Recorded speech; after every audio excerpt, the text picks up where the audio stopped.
So good day mga ka-farm lot, welcome po ulit dito sa San Andres, Quezon sa favorite place ko. So maglalakit na naman po tayo ng isang property at ito po ay may sukat na 2 hectares and then ito po ay binibenta po ni seller sa napakamurang halaga. Plus po natin itong property po na to ay overlooking and then tanaw na tanaw po natin yung pinakadagat po So isa sa magandang property na po pwede po nating i-avail for investment. Ayan, okay na okay po siya. So bago po tayo magsimula, paki-like, paki-share and subscribe po sa ating YouTube channel and then paki-pindot na rin po yung ating notification bell para updated po tayo sa mga properties na i-upload po natin So tara, sabay-sabay nating ikutin si 2 hectares. Let's go. So yan, ikutin natin si 2 hectares. Pakita ko muna po sa inyo yung pinaka-itsura niya, yung kalawakan niya. Ayan, ang ganda ng view.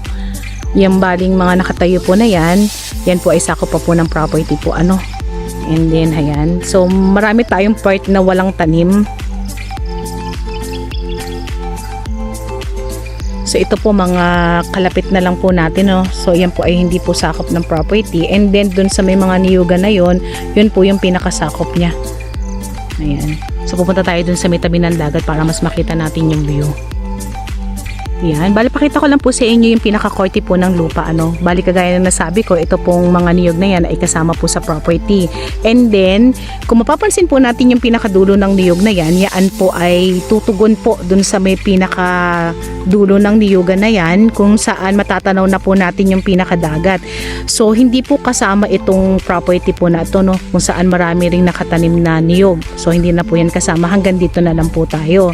And then dito naman po sa part dito, so meron po tayong pinakamuhon dito sa gilid na to. So yan po ay tutugon din dun sa may pinakadulo na yon kung saan nga po tayo po ay magkakaroon na lang po ng nasa 20 meters na right of way. So itong property po na to ay meron po tayong right of way So ito po ay hindi dikit sa may pinaka-barangay road. And then itong muhon na to, tutugon naman po yan doon sa aking mga kasama. Doon po. So ito pong niyugan na to ay hindi na po yan kasama sa property. So kung saan po nakatayo yung aking kasama, ayan, papaganyan po siya. Tutugon na po yan dito sa may pinaka muhon dito, and then tugon na po yan doon sa may pinaka barangay road. So ganun po yung pinaka korte po ng lupa So pwede po tayo dito kumuha ng right of way kung saan meron tayong 50 meters para po makarating po tayo kay property, and then pwede naman po tayo doon kumuha ng right of way kung saan nandun yung pinakadulo ng muhon natin. So yan po ay maglalaro na lang po sa nasa 20 meters. So medyo mas maiksi kumbaga. So yan, lakad tayo. Bali puntahan natin yung pinaka-overlooking. So itong nilalakaran ko na to, kasama na po to sa property View natin ulit yung pinakakalawakan niya. Yan, sako po yan. So dito tayo, mas maganda yung view dito. Let's go. Ayan, nandito na tayo sa may pinaka-overlooking. Ayan po, kitang-kita ko na po yung pinakadagat dito kung saan nakatayo ako sa may pinaka parang slope area.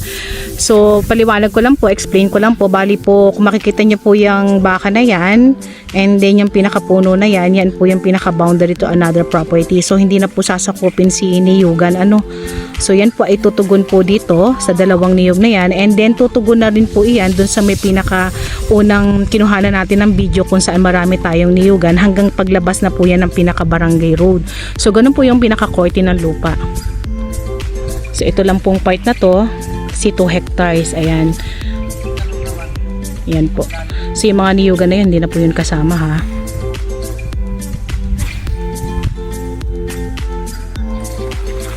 Oh, ang ganda ng overlooking. And then, dagdag in po, tayo po ay nasa 2 kilometers para po makalabas po tayo ng pinaka-national road. And then itong property po na to, kagaya ng nasabi ko kanina, tayo po ay magkakaroon ng dalawang right of way. So isang 20 meters and then isang 50 meters. So yan lang pong lahat na yan ay ayon po dun sa may pinaka-owner. Sila po ay willing magpabayad kung sakali po So pwede po tayong bumili ng pinaka right of way sa kanila, pero pansamantala kung sakali po wala pa po tayong budget, pwede naman po tayong makidaan muna sa kanila.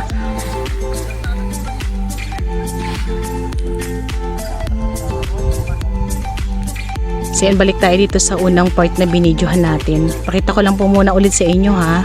Ang ganda ng overlooking. So dun po tayo galing kanina, kung saan kasama po ito sa part ng property po, yung malinis po na yan. So yan, kasama pa po yan. And then dun po tayo pupunta kung saan maraming niyog. So explain ko lang po about sa road ng property. Bali tayo po ay, kagaya ng sabi ko, hindi po tayo dikit ng barangay road. So tayo po ay merong isang 50 meters and then may isang 20 meters na magiging right of way. And then yung pinaka road po natin ay hindi pa po sementado. So medyo rough road pa po yung dinaanan namin, pero pasok naman po si 4 wheels, pero kailangan po natin ay medyo mataas po ang ating sasakyan, so medyo kung mababa, medyo sasayad po tayo ng konti. So mas mainam sa ngayon, medyo mataas yung gagamitin nating sasakyan para makapasok po si 4 wheels. Pero doon naman po sa lapad ng road, okay na okay naman po siya, kasyang-kasya po si 4 wheels. And then about naman po sa line ng kuryente, tayo po ay wala pang line ng kuryente rito. So ang ginagamit po nila ng mga owner dito is solar pa lang po pansamantala. So soon, pag nagawa na po si Barangay Road na kung saan yon po ang inuna nila, so isusunod na po nila si kuryente. Puntahan natin yung pinaka source ng water kung saan naglalakad yung aking mga kasama. And then explain ko lang po about dun sa may pinakatayo ng property. Bali ito po ay 100% semi-slope. Ito po yung kagandahan ng mga property na talagang nakakaaliw tingnan.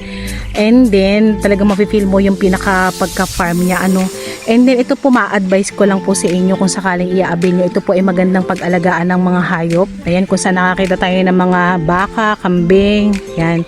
Maganda rin po itong investment kasi ito po ay napakamurang binebenta po nila seller. So mamaya price reveal tayo para mas ma-excite po kayong i-avail si property. Ganda. Kagandahan po nitong mga property dito sa San Andres, hindi siya masyadong masukal. So mga halos Carabao grass lang yung tumutubo sa kanya. Sagana sa overlooking tong property na to So bali ang property po natin is second lot kung tawagin po.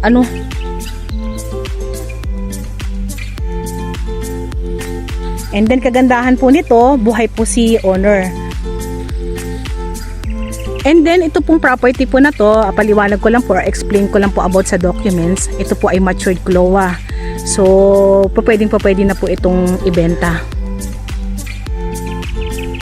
Tayo, bali yung nilalakaran po ng aking kasama niyan, sakop pa rin po ng property. And then dito po nila tinuro yung pinakabukal, kaya lang medyo masukal, hindi po masyadong makita. At yan po ay medyo naiigahan po sa panahon ng tag-araw po. So mapapansin naman natin, ayan, medyo maputik dito sa part na to kasi nadaloy po ang tubig dito sa loob na yan, kung saan medyo nagpa-flow po dito sa part na to yung pinaka water po natin. So medyo naiigahan lang daw po yan pagka medyo mainit. So sako pa rin yan. And then si property po ay binatitira na lang na halos nasa 50 kapuno ng niyog. So ito po ay na-clearing na. And then siguro ma-advise ko po pataniman na lang natin ulit ng mga niyog. So medyo may kataasan na rin po kasi yung mga natira. So palitan na lang po natin.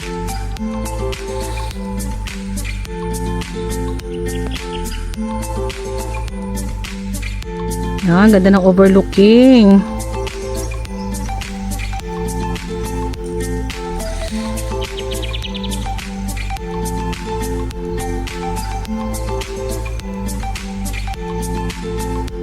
So yan po sa mga buyers ko na naghahanap ng small cut and then mga overlooking lover, lalong-lalo na yung gustong-gusto po nilang matatanaw yung pinakadagat. Ayan, i-avail nyo na po ito hanggat mura. So maganda pong mag-invest pagka ganitong mga kagagandang property and then kamumura pong property po ano. So price reveal tayo, ito po ay 2 hectares and then ito po ay binebenta po ni seller sa halagang 650k. So less than 1M po tayo. So sa mga ang budget po ay less than 1M, ayan, i-avail nyo na po tong property na to. Kagandahan po nito, pagka mga ganitong small cut lang, kayang-kaya nating linisin. And then, kagandahan din po nito, ayan, good for investment po talaga yung mga ganitong klaseng property.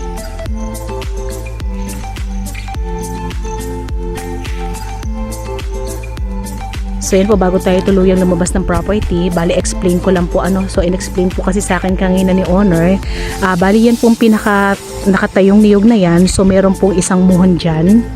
And then ito na po yung pinaka property po ano. So nandito po yung isang muhon and then ito na po yung pinaka barangay road natin kung saan nakatayo po yung aking kasama. So sinukat po namin kanina, medyo namali po ako kanina dun sa sinabi ko. So tayo po ay maglalaro na lang na nasa 10 meters na right of way. So I think naman po yan ay kakainin na po ng pinaka barangay road yan, oras na mag-widening. So pwede na po pala tayong hindi kumuha ng right of way dun sa kabila kung saan sabi nga po ni owner ay dito na lang po tayo dumaan. So kaysa magbayad po tayo or kumuha po tayo ng ibang right of way, so much better dito na lang po ano. So malapit po pala sila dun sa may pinaka barangay road. So ayan na po ano. So 10 meters, pag nag-widening po yung ating barangay road, kakainin na po si 10 meters. So madidikit po tayo sa may pinaka barangay road.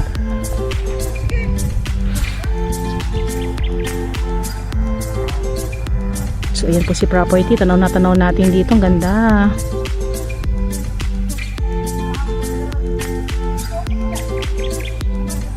So yan po, bali lalabas na po kami ng tuluyan dun sa property. Kung sakali po magustuhan nyo to, pwede nyo na po kami message sa aming WhatsApp and Viber na mag-a-appear sa inyong mga screen. So grab na po natin itong opportunity po na to, ano, isang magandang property sa napakamurang halaga. Ayan, good for investment and then good for farming, and then at the same time pwede po tayo mag-alaga ng mga hayop po dito. So napakagandang property.